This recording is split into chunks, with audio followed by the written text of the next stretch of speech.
وہ دیکھ رہے ہیں، اور وہاں پر وہ تقریباً 2,000 سے 3,500 فلسطینیوں کا، جس میں بوڑھے آدمی ہیں، عورتیں ہیں، بچے ہیں، چھوٹے نوازید ہیں، ان کا قتل عام کرتے ہیں۔ وہ امیجز جب پوری مسلم دنیا میں جاتے ہیں تو خوف و ہراس سے، دہشت سے، دکھ سے لوگ روتے ہیں۔ میں نے اپنے گھر میں جب وہ امیجز آئے تھے، اس وقت صرف پی ٹی وی ہوا کرتا تھا، میں نے اپنے ماں باپ کو، اپنے نانا کو، نانی کو، خالہ کو، سب لوگوں کو میں نے دھاڑے مار مار کے روتے دیکھا۔ وہ ایسے خوفناک امیجز تھے کہ 7 اکتوبر 2023 کے جن امیجز کا آپ بار بار ذکر سنتے ہیں، وہ کچھ بھی نہیں تھے، بیکاز 7 اکتوبر کو تو اسرائیلی ڈیفنس فورسز بھی وہاں پہ موجود تھیں، وہ بھی ایک طرح سے لڑائی وہاں پہ ہو رہی تھی۔ لیکن جو کچھ 1982 میں صابرہ شتیلہ میں ہوا تھا، وہ ون سائیڈڈ کلنگ تھی جو 2 دن جاری رہی۔ کوئی نہیں آیا، اسرائیلی ڈیفنس فورسز اوپر کھڑی تھیں، تماشا دیکھ رہی تھیں۔ بعد میں یونائٹڈ نیشن کے جو کمیشن بیٹھے، اور خود اسرائیل کی کیبنٹ کا جو کمیشن اس میں بیٹھا، اس نے کہا کہ اسرائیلی ڈیفنس فورسز اس کے لیے ذمہ دار تھیں، اور اس وقت کے جو ڈیفنس منسٹر ایریل شارون تھے،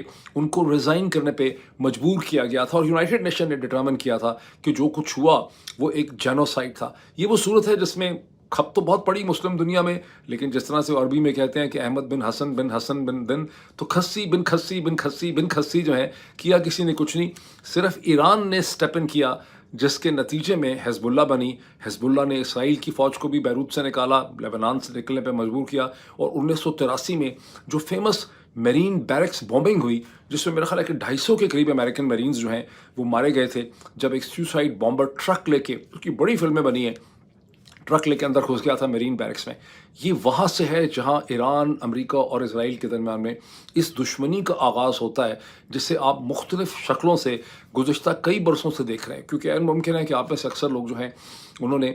چند سال پہلے سے اس میں زیادہ انٹرسٹ ہی نہ لیا ہو، اور جب آپ اس پہ ریسرچ کریں گے صابرہ شتیلہ پہ، تو اس کے ساتھ آپ پھر P L O evacuation from Beirut کو بھی آپ کو دیکھنا پڑے گا کہ کیسے پی ایل او کے فائٹرز کو صابرہ شتیلہ کے میسیکر سے پہلے امریکہ اور اسرائیل کے دباؤ میں بیروت سے نکالا گیا۔ 14,000 پی ایل او کے فائٹرز تھے جو اصل میں اپنے لوگوں کو بھی ڈیفینڈ کرتے تھے، اور بھی بہت سی کمپلیکسٹی ہے۔ جب ان کو وہاں سے نکال کے تیونیسا بھیجا گیا، تو یہ ریفیوجی کیمپس جو تھے یہ درمیان میں ان پروٹیکٹڈ ہو گئے، اور پھر ان کا قتل عام ہوا۔ جو پاور ویکیوم تھا، اس کے اندر کرسچن میرونائٹس کنٹرول کرتے تھے لیبنن کو، پھر ایران نے سٹیپ ان کیا، IRGC نے حزب اللہ بنائی، and rest of that is history. اس کو دیکھنا آپ کو بڑا ضروری ہے، جب تک آپ اس کو پڑھیں گے نہیں آپ پھر ایوی میں پڑے رہیں گے۔ اب ہم آئیں ایک ایک کر کے اب تک کی جو ڈیولپمنٹس ہیں گزشتہ 24 گھنٹے کی، ان کو دیکھ لیں۔ دیکھیں، ایران کی اسمبلی آف ایکسپرٹس نے ایک بڑا ہی سخت قسم کا فیصلہ کیا جب انہوں نے مجتبیٰ خامنہ ای کو، جن کا نام تو پہلے لیا جا رہا تھا، ان کو انہوں نے اپنے سپریم لیڈر کی حیثیت سے فائنلائز کر دیا ہے۔ ہم اس سے پہلے ڈسکس کرتے رہے، میرے ذہن میں تھا کہ شاید اس کے اوپر کوئی ڈیل ہو سکتی ہے، اگر ڈونلڈ ٹرمپ کی مرضی کا کوئی بندہ ماڈریٹ لگ جاتا تو ڈونلڈ ٹرمپ کی اس میں کوئی تھوڑی سی بھڑاس جو ہے وہ نکل جاتی۔ لیکن اسمبلی آف ایکسپرٹس نے اور IRGC نے، جس کا کینڈیڈیٹ سمجھا جاتا ہے مجتبیٰ خامنہ ای کو، انہوں نے ایک شٹ اپ کال دے دی ہے ڈونلڈ ٹرمپ کو، اسرائیل کو، اور اسے کہتے ہیں انہوں نے اپنا ایک ریزالو شو کیا ہے، اسے میں مزید بھی ایکسپلین کرتا ہوں۔ اب ڈونلڈ ٹرمپ صرف 24-36 گھنٹے پہلے American Broadcasting Corporation ABC کے ساتھ بات کرتے ہوئے کہہ چکے ہیں کہ اگر میری مرضی اور اپروول، ہماری مرضی اور اپروول کے بغیر سپریم لیڈر بنایا گیا تو پھر وہ بہت دیر تک زندہ نہیں رہے گا۔ اور اس سے پہلے اسرائیل کے ڈیفنس منسٹر، جن کا نام اسرائیل کیٹس ہے، وہ یہ کہہ چکے ہیں کہ مجتبیٰ خامنہ ای اگر بنیں گے لیڈر تو وہ پھر ہمارے ایک لیجیٹیمیٹ یعنی کوشر ٹارگٹ ہوں گے۔ اب میں آپ کو تھوڑا سا بتانا چاہتا ہوں کہ ایک بہت انٹرسٹنگ رپورٹ چھپی ہے الجزیرہ کے اندر، انگلش میں، الجزیرہ کی سائٹ کے اوپر، جو یہ بتاتی ہے کہ موساد اسرائیل کے اندر اور پوری ویسٹرن ورلڈ میں جو بتایا جاتا ہے کہ ایران کے اندر جو کچھ بھی ہوا، یہ اسرائیلی انٹیلیجنس موساد اینڈ شین بیت جو ہیں یہ بڑا زبردست کام کرتی ہیں، بڑی ان کی انٹیلیجنس قسم کی نیٹ ورکنگ ہے، انہوں نے یہ بھی نکالا وہ بھی نکالا، اور ظاہر ہے کہ آپ میں سے بھی میں سمجھتا ہوں کہ ہونا چاہیے، جس طرح سے یہ رپورٹ، جس طرح سے ویسٹرن میڈیا نے اس کو ڈسکرائب کیا ہے آج تک، تو اگر آپ یہ سمجھتے ہیں کہ اسرائیلی اتنے ایفیشینٹ ہیں، اسمارٹ ہیں، کیپیبل ہیں، انہوں نے یہ بھی پینیٹریٹ کیا، یہ بھی پینیٹریٹ کیا، ان کو یہ بھی پتہ تھا، ان کو یہ بھی پتہ تھا، تو آپ کو کوئی اس میں دوش نہیں دیا جا سکتا۔ لیکن الجزیرہ کی رپورٹ کہتی ہے کہ سب کا سب ڈرامہ ہے، اصل میں یہ ایک PR کیمپین ہے جو اسرائیل کے فیور میں امریکنز کرتے ہیں، اور یہ اسرائیل نے خود کی بھی ہے اور امریکنز چپ رہتے ہیں۔ اصل حقیقت یہ ہے کہ موساد کا تمام تر جو کام ہے اسیسینیشنز کا، جس میں گزشتہ چند برسوں میں جس طرح سے امام خامنہ ای کو ابھی انہوں نے قتل کیا، جس طرح سے IRGC کے کمانڈرز کو انہوں نے ٹارگٹ کیا، حماس کو انہوں نے ٹارگٹ کیا، انہوں نے پولیٹیکل لیڈرشپ کو اور ملٹری لیڈرشپ کو مارا ہے، وہ سارا کا سارا جو ہے وہ CIA کا ہینڈی ورک ہے، اس کا سارا فٹ ورک جو ہے وہ ساری انٹیلیجنس گیدرنگ CIA کرتی ہے، اور CIA جو ہے اس کے سیٹلائٹس اس میں استعمال ہوتے ہیں، CIA کے ایجنٹس اس میں استعمال ہوتے ہیں، اور CIA کے گراؤنڈ ورک کو بعد میں موساد استعمال کرتی ہے۔ اور امام علی خامنہ کا بھی جو قتل ہوا ہے 28 فروری کو، اس کا سارا گراؤنڈ ورک جو ہے وہ CIA نے کیا۔ اچھا، اس کی وجہ کیا ہے؟ اس کی وجہ یہ کہ اسرائیلیوں کے پاس اتنے پیسے نہیں ہیں جو لوگوں کو خریدنے کے لیے چاہیے ہوتے ہیں، apart from all technology, because اس کے اندر ہیومن انٹیلیجنس جو ہے اس کا بڑا رول ہے، اور یہ سارا خرچہ جو ہے وہ CIA کرتی ہے۔ اور امام خامنہ کے کیس میں تو ان کے گارڈز کی کمپلیٹ فوٹیج کہ وہ کھانا کس وقت کھاتے ہیں، باتھ روم میں کس وقت جاتے ہیں، اور جتنے اسرائیل میں اور تہران میں جتنے CCTV کیمرے، جیسے محترمہ مریم نواز صاحبہ بہت خوش ہوتی ہیں کہ میں نے پورا لاہور جو ہے وہ کنٹرول کر لیا اپنے CCTV کیمرہ سے، تو تہران میں بھی انہوں نے ہر اسکوائر کے اوپر CCTV کیمراز لگائے ہوئے تھے، اور CIA نے وہ CCTV کیمراز یا موساد نے ہیک کیے ہوئے تھے، جس کی وجہ سے ان کو پتہ چلتا تھا کہ اسرائیلی لیڈرشپ کی، یا خود ایرانین نے معلوم کیا، یہ ایرانین انویسٹیگیشن ہے جو الجزیرہ میں چھپی ہے، کہ امام خامنہ کی کس وقت موومنٹ ہوتی ہے، ان کے گارڈز کی کیا موومنٹ ہوتی ہے، وہ گھر سے کب آتے ہیں، کدھر جاتے ہیں، کون بیوی کو ملتا ہے، کون اپنی گرل فرینڈ کو ملتا ہے، وہ تمام موومنٹ کو وہ مانیٹر کرتے تھے۔ لیکن ان تمام چیزوں میں جو خرچہ لگتا ہے، وہ بجٹ جو ہے وہ CIA کے پاس سے، مجھے یاد آتی ہے جیمز بانڈ کی ایک مووی تھی جس میں جیمز بانڈ جو ہے وہ CIA کے ایک بندے کو کہتا ہے کہ اس میں اتنا خرچہ مجھے لگ رہا ہے کرنا پڑے گا، وہ کہتا ہے money is not a problem, do you think money is ever a problem for CIA؟ تو اسرائیلی اتنے امیر نہیں ہیں، ان کی کہانی بہت بنائی گئی ہے PR کی، ان کی اکانومی بھی میرا خیال ہے $150 بلین کی ہے، وہ کوئی 24 یا 26 ٹریلین اکانومی نہیں ہے، اور ان کے پاس CIA کی طرح کے بجٹ نہیں ہے۔ تو یہاں پہ جب مارنے کی بات کی جاتی ہے تو ذہن میں رکھیے کہ CIA کی پرمیشن کے بغیر شاید اسرائیلی، ہمیشہ کہا ہی رہتا ہے کہ اسرائیلی کر گزرے، جیسا اس ویلاگ میں اور بھی بہت سا ذکر ہوگا، لیکن CIA کی پرمیشن اور اس کی مدد کے بغیر وہ یہ سب چیزیں نہیں کر سکتے ہیں۔ سو الٹیمیٹلی امام خامنہ جو ابھی بنے ہیں، مجتبیٰ خامنہ، ان کے اوپر حملہ کیا جائے گا یا نہیں کیا جائے گا، اس کی بہت سی ڈٹرمنیشن جو ہے وہ پریزیڈنٹ ڈونلڈ ٹرمپ ہی اس کی کر سکیں گے۔ میسج دیا ہے اسمبلی آف ایکسپرٹس نے ٹوٹل ڈیفائنس کا، انہوں نے کہا ہے کہ نو ٹو ڈکٹیشن، بنیادی طور پہ انہوں نے امریکہ کی ڈکٹیشن ماننے سے انکار کر دیا۔ اس کو ویسے اگر آپ تھوڑا سا کمپیئر کریں پاکستان کی فوج کے جرنیلوں کے ساتھ، تو کئی فوجی افسر یہ بات میں کہتے رہے، بلکہ باقاعدہ کہا گیا کہ عمران خان کا ایک بہت بڑا مسئلہ یہ تھا کہ عمران خان نے ساری دنیا کو اور امریکہ کو بھی ہم سے ناراض کر دیا، تو اس کو ہٹانا جو ہے وہ بڑا ضروری تھا۔ اب وہ قوم ہمارا ایک دیکھیں مزاج اور ایرانیوں کا مزاج دیکھیں۔ میں آپ کو ایک اور بھی چیز دکھانا چاہتا ہوں، یہ مجھے let me show you this thing, یہ فارن افیئرس ہے نومبر دسمبر 2025 کا، ٹھیک۔ اس کے اندر یہ کالم آپ دیکھیے، یہ ایسے ہے بہت detail, the autumn of the ayatollahs, what kind of change is coming to Iran, by Karim Sadjadpour. یہ ایک Iranian origin, American born Iranian expert ہیں، یہ آپ دیکھ سکتے ہیں اس پیس کو، جن کا میں کل رات کو بہت ڈیٹیل سے یہ پیس پڑھ رہا تھا۔ یہ رائلسٹ ہیں، ایران کی کلیریکل گورنمنٹ اور رجیم کے بہت خلاف ہیں، لیکن یہ بڑا انٹیلیجنٹلی لکھا ہوا انالیسس ہے، اور یہ آپ دیکھیں کہ نومبر میں اگر پبلش ہو چکا تھا تو ظاہر ہے کہیں سپٹمبر اکتوبر میں یہ لکھا گیا ہوگا، یا اکتوبر میں لکھا گیا ہوگا۔ اس میں اسی وقت یہ پریڈکٹ کر دیا تھا کہ یا تو آیت اللہ علیہ خامنہ خود ہی ان کی رحلت ہو جائے گی 86 برس کے، یا امریکن اسرائیلی ان کو مار ڈالیں گے، اور پھر کس قسم کی لیڈرشپ آئے گی۔ اور اس میں انہوں نے کلیم کیا کہ ان کی لیڈرشپ الٹیمیٹلی جو ہے وہ بات جا کے ٹھہرے گی مجتبیٰ خامنہ کے اوپر، بیکاز اس قسم کا ایک انٹرنل کرائسس ہے۔ لیکن اس میں جس چیز کی وجہ سے میں اس کا ذکر کر رہا ہوں وہ یہ نہیں، جیسے آپ کو پڑھنا چاہیے، آپ میں سے جو بھی افورڈ کرتا ہے یا آپ کے پاس فارن افیئرس تک ایکسیس ہے تو آپ کو اس کو پڑھنا چاہیے، اور یہ فارن افیئرس پورے سال کے $40 کے میخل مل جاتے ہیں 6 اس کی۔ تو اس میں جو چیز انٹرسٹنگ ہے اور جس کا ابھی اس سے تعلق ہے کہ امام علی خامنہ یہ بلیو کرتے تھے کہ اف وی بلنکڈ، اگر ہم نے امریکن پریشر میں بلنک کیا تو پھر ہم سلپری روڈ پہ کبھی رک نہیں سکیں گے، اس میں ہماری موت ہے، اس لیے ہمیں ایک اسٹرانگ سٹینڈ رکھنا پڑے گا۔ تو ابھی اسمبلی آف ایکسپرٹس نے اور IRGC نے جو میسج دیا ہے، جو پڑھتا ہے بڑا شاکنگ میسج لگ رہا ہے اس وقت، اس کی وجہ یہ ہے کہ وہ سمجھتے ہیں کہ اگر ہم نے بلنک کیا اور ہم کمزور پڑ گئے تو ہم مارے جائیں گے۔ اب آئیں اس میں دوسری سچویشن دیکھ لیں مختلف چیزوں کی اس وقت، جو کیا ہے، اسٹریٹ آف ہارمز 9ویں-10ویں دن مسلسل بند ہے، اور ایک جہاز اس میں سے گزرا پرائما کے نام کا، لیکن وہ ایران ریلیٹڈ لنک ہے، ایران سے اس کا تعلق ہے۔ یونائٹڈ اسٹیٹس کے انرجی سیکرٹری جن کا نام پرابلی کرس رائٹ ہے، وہ NBC میں یا CNBC میں پیور ہوئے، اور انہوں نے وہاں پہ یہ کہا کہ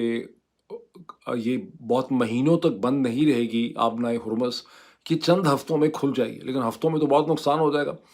اور انہوں نے کہا کہ شپس گزر رہے ہیں. یہ اور بات ہے کہ بعد میں جو انرجی کمپنیز ہیں انہوں نے کہا کہ سیکرٹری کا دماغ خراب ہو گیا ہے، صرف وہ جہاز گزرے ہیں گزشتہ 24 گھنٹے میں جن کو ایران نے پرمیشن دی ہے، ورنہ کوئی اور جہاز وہاں سے گزر نہیں رہا. سچویشن یہ ہے کہ جیسے ہم کئی دفعہ ذکر کر چکے ہیں کہ ڈونلڈ ٹرمپ نے کہا تھا کہ نیول اسکارٹ کریں گے جہاز، نہیں ہو سکا. پینٹاگون کے پاس جہاز نہیں ہے. انہوں نے ایک ایجنسی قائم کی، ڈیولپمنٹل ایجنسی، جس نے $20 بلین کی ری انشورنس آفر کی. اس پہ کوئی پروگرس نہیں ہو سکی. فرینچ پریزیڈنٹ میکرون نے کہا تھا کہ فرینچ نیوی جو ہے وہ آبنائے ہرمز کو کھولوائے گی، مدد کرے گی. اس پہ کوئی پروگرس نہیں ہو سکی. یہ وہ کانٹیکسٹ ہے جس کانٹیکس میں برنٹ اور ویسٹ ٹیکسس انٹرمیڈیٹ جو ہے وہ $110 سے $113 کے اوپر جا کے کھڑے ہو گئے. اور یہ وہ چیز ہے جس کی وجہ سے کچھ امریکن اینالسٹ کو یہ ایکسپیکٹیشن ہے کہ ٹرمپ اگر یہ صورتحال ایسے ہی جاری رہتی ہے صبح بھی اور اس پہ مزید اضافہ ہوتا ہے تو ٹرمپ کو مارکیٹس کو کچھ انڈیکیٹ کرنا پڑے گا کہ چیزیں ہماری جو ہیں وہ بہتری کی طرف جا رہی ہیں، تاکہ مارکیٹس کو سکون آئے، ورنہ یہ ساری سائیکولوجیکل جو سچویشن ہے یہ بڑھتی چلی جا رہی ہے. وہ اس میں یہ بھی ایڈ کرتے ہیں، یہ امریکن اینالسٹ یہ کہتے ہیں کہ 100% ڈیموکریٹس جو ہیں وہ اس جنگ کے خلاف ہیں، کیونکہ ٹھیک ہے وہ کانگریس میں راستہ نہیں روک سکے ڈونلڈ ٹرمپ کا، لیکن ریپبلکنس نے ساتھ اگر دیا بھی پریزیڈنٹ کے تو ریپبلکن پارٹی اس جنگ میں بہت بری طرح سے سپلٹ ہے. ریپبلکن بیس اس کے خلاف ہے. آگے مڈ ٹرم الیکشنز آ رہے ہیں. مین اسٹریم میڈیا اس جنگ کو سپورٹ نہیں کر پا رہا. سوشل میڈیا اس کے خلاف زہر اگل رہا ہے. سوشل میڈیا میں جتنے پرومیننٹ پنڈتس ہیں ان میں سے کوئی ایک آدھا بھی ایسا نہیں ہے جو اس جنگ کو اس وقت سپورٹ کر رہا ہو. سبھی اس کے خلاف ہیں. یورپینز نے زبانی باتیں تو بہت کی ڈونلڈ ٹرمپ کے دباؤ میں آ کے، لیکن کوئی وربل سٹیپ چیز سے آگے وہ کوئی انہوں نے پریکٹیکل سٹیپ نہیں لیے ہیں. وہ صرف ہوائی باتیں کر رہے ہیں. اور صدر ٹرمپ اتنے ناراض تھے کہ انہوں نے بعد میں سڑا ہوا یہ کامنٹ بھی کیا ہے برٹش پرائم منسٹر کے لیے کہ تمہارے جہازوں کی ہمیں ضرورت نہیں. According to New York Times ایک انالیسس چھپا ہے کہ برطانیہ کے پرائم منسٹر، فرانس کے پریزیڈنٹ، جرمنی کے چانسلر، اٹلی کی جو ہیں خاتون، ان سب نے جب ڈونلڈ ٹرمپ کی سپورٹ میں اور جنگ کی سپورٹ میں اسٹیٹمنٹس دیں تو ان کو اپنی پارٹیز کے اندر اور اپنے ملکوں کے اندر شدید تنقید کا سامنا کرنا پڑا. اس لیے وہ مزید جو ہے وہ گھبرا گئے. اچھا، اس میں جو اسکول پہ حملہ ہوا وہ امریکہ میں بہت بڑی ڈسکشن ہے، جس میں 175 بچیاں جو ہیں وہ شہید ہوئی ہیں، اور اس کے اوپر خاصی کھپ ہے. اسی وجہ سے ڈونلڈ ٹرمپ نے کہا کہ ایرانیوں نے خود ہی کر دیا ہوگا، ہم نے اس کو نہیں کیا. وہ ایک خاصا بڑا برننگ ایشو ہے یہاں پہ کہ ایسا کیوں ہوا ہے. اور وہ ظاہر ہے کہ امریکن فورسز کی وجہ سے ہوا ہے، سبھی کو اس چیز کا اندازہ ہے. اور تہران میں جو آئل ڈپو جلا اور اس کے بعد تہران کی اسکائی لائن ساری کالی ہو گئی دھوئیں سے اور اندھیرا چھا گیا وہاں پہ کئی گھنٹوں کے لیے، وہ تمام چیز جو ہے اس نے بھی اس جنگ کو بہت زیادہ انپاپولر کر دیا فار دا ٹائم بینگ. تو پھر کیا اس کا مطلب ہے کہ پریزیڈنٹ نیسسریلی آف رمپ ہو جائیں گے، آف رمپ ہوں گے؟ مجھے نہیں لگتا. اس کی وجہ کیا ہے؟ اس کی وجہ یہ ہے کہ ٹرمپ نے یہ جنگ شروع نہیں کی. یہ جنگ انہوں نے شروع کی ہے اسرائیل اور زائنس کے انڈر پریشر میں، ان کی نیڈز پوری کرنے کے لیے. ان کے ایڈوائزر اسٹیو وٹکاف ہیں، ان کے ایڈوائزر جارڈ کوشنر ہیں، ان کے ایڈوائزر اسٹیون ملر ہیں. یہ تینوں کے تینوں جو ہیں وہ پرائم منسٹر نیتان یاہو کے، خاص کر کے جارڈ کوشنر اور اسٹیو وٹکاف جو ہیں، یہ بالکل اسرائیلی لابی کے ہاتھ میں. Vice president J D Vance گم ہو چکے ہیں، وہ کہیں نظر نہیں آ رہے. وہ جنگ کے خلاف تھے، وہ انٹرونشنز کے خلاف تھے. انہوں نے وینیزویلا کی بھی مخالفت کی، ایران کی جنگ کی بھی مخالفت کی. اس وقت وہ کہیں نظر نہیں آ رہے، وہ صرف ان کی تصویر بھی کہیں نہیں آ رہی. Marco Rubio secretary of state ہیں، ہونا تو یہ چاہیے تھا ہر جگہ وہ پریزیڈنٹ کے ساتھ ہوتے، اسٹیٹ ڈپارٹمنٹ کا انپٹ ان کو دینا تھا، لیکن ان کو صرف لاطینی امریکہ اور کیوبا کے چکر میں ڈال دیا گیا ہے. ان کا جنگ کے ساتھ کوئی تعلق نہیں. اور کوئی بھی ڈونلڈ ٹرمپ کی ٹیم ایسی نہیں ہے جو ان کو کچھ اور بتا سکے جو وہ نہیں سننا چاہتے. اور ٹرمپ کو اب یہ سبھی لوگ کہہ رہے ہیں کہ ان کو یہ بتایا گیا تھا کہ 2 سے 3 دن کے اندر جیسے ہی ہم ڈی کیپیٹیشن کریں گے امام خامنہئی کی تو ہمیں ایک سیکنڈ ٹیئر لیڈرشپ مل جائے گی، جس کے بارے میں وہ کہہ رہے ہیں کہ وہ بھی ساتھ ہی انفارچونیٹلی جو ہے وہ دوسرے کمرے میں تھی، وہ بھی مر گئی. اس سچویشن میں ایک دو چیزیں اور ایڈ کر دیں جو ابھی ہوئی ہیں 24 گھنٹے میں، کہ امریکہ نے سعودی عربیہ سے اپنی ایمبیسی کے اکثر سٹاف کو نکالنے کا انہوں نے فیصلہ کیا ہے. ساتھ ہی ڈپارٹمنٹ آف اسٹیٹ نے بتایا کہ اب تک 35,000 امریکنز جو ہیں وہ جی سی سی کنٹریز سے نکل آئے ہیں، دوڑ آئے ہیں، فلی کر گئے ہیں. باقیوں کو بھی کہا جا رہا ہے کہ نکل جائیں. اس کا مطلب کیا ہے؟ اس کا مطلب ہے کہ لگ رہا ہے کہ تلخیاں یا جو پیچیدگیاں ہیں یا جنگ کی جو انٹینسٹی ہے اس کو بڑھنے کا خطرہ ہے. میں نے آپ کو پہلے بتایا تھا کہ جو عارف جان بیس تھا کویت میں، اس کو امریکن فورسز کو ابنڈن کرنا پڑ گیا بیکاز وہ ڈسٹروائے ہو گیا تھا، سیف نہیں تھا. بحرین میں جو 5th فلیٹ کا بیس ہے وہ بھی by and large dysfunctional ہے، اس کو ابنڈن نہیں کیا گیا، وہ by and large dysfunctional ہے. 3 دن پہلے خلف احمد ہبتور جو بڑے بلینر ہیں متحدہ عرب امارات میں، یو ای میں، انہوں نے